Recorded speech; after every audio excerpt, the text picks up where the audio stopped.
में गया और जब लौटा तो वो पहले जैसा नहीं था। उसके महंगे कैमरे में हजारों तस्वीरों की जगह सिर्फ एक तस्वीर बची थी। और वो तस्वीर ही सारा रहस्य है। हाँ, उसमें वो खुद खड़ा था एक जानी पहचानी लेकिन डरावनी जगह पर।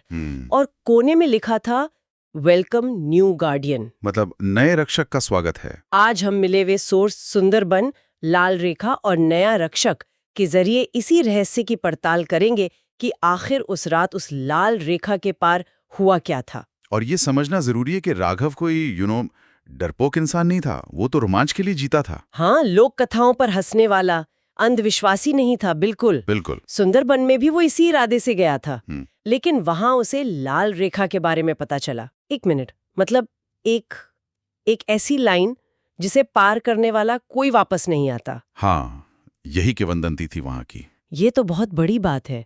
ये सिर्फ कोई डरावनी कहानी नहीं लगती, इसके पीछे कोई गहरा नियम या चेतावनी महसूस होती है। और उसे चेतावनी मिली भी थी।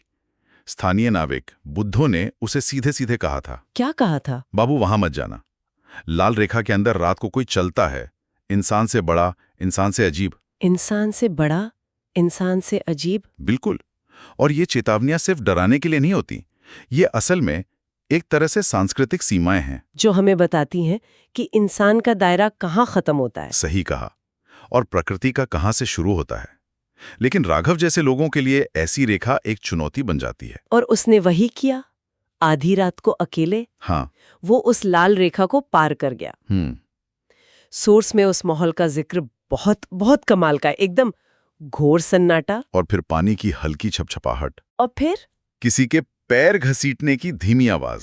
और तभी उसका सामना उस प्राणी से होता है। पतला सा शरीर, कार्बन जैसा काला चेहरा। और वो होंठ जो कानों तक फटे हुए थे। मतलब ये सोचना भी अजीब है। और ये वर्णन बहुत खास है। ये किसी जाने पहचाने जानवर या भूत जैसा नहीं है। ये प्रकृति का एक अमूर्त रूप है जो इंसानी घमंड को आईना दिखाता है। और वो प्राणी राघव से कुछ कहता भी है। हाँ, वो कहता है लाल रेखा से वापस कोई नहीं जाता। और ये कोई धमकी नहीं लगती, बल्कि एक नियम बताने जैसा लगता है। बिल्कुल। राघव जाहिर है भागता है, लेकिन जमीन से काला हाथ निकलकर उसका पैर पकड़ लेता है।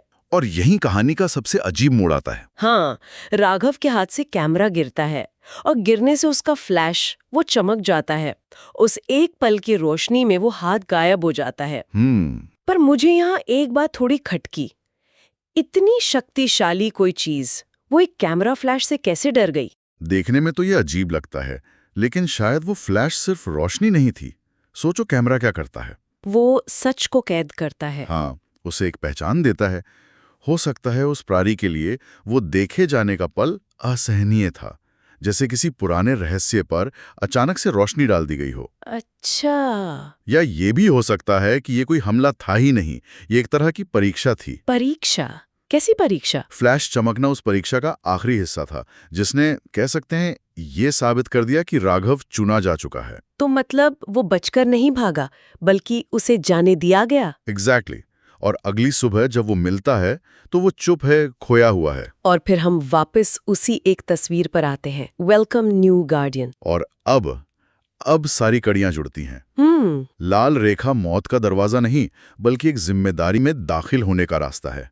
उस रेखा के पार जंगल के नियम चलते हैं, इंसानों के नहीं। तो राघव गायब नहीं हुआ या पागल नहीं हुआ, उसे एक नई भूमिका के लिए चुन लिया गया। वो अब सिर्फ एक फोटोग्राफर नहीं, बल्कि जंगल का नया रक्षक है। और वो प्राणी? वो उसका दुश्मन नहीं था, शायद वो उसका पूर्वज था, जो अपनी जिम्मेदारी उसे सौंप रहा था। तो ये कहानी सिर्फ डर के बारे में नहीं है, ये बताती है कि सुंदरबन की लाल रेखा कोई भौगोलिक सीमा नहीं है, बल्कि एक जिम्मेदारी है जो एक रक्षक से दूसरे को मिलती है। वाह! बिल्कुल।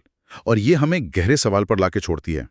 क्या ऐसी लोक कथाएं हमें सिर्फ मनोरंजन के लिए या डराने के लिए सुनाई जाती हैं? या इनका कोई और मकसद है? या फिर ये हमें ये याद दिलाने का एक तरीका है कि प्रकृति की अपनी एक चेतना है, अपने नियम हैं। शायद जंगल अपने रक्षक खुद चुनता है और उन्हें फिर कभी अपनी दुनिया से बाहर जाने नहीं देता।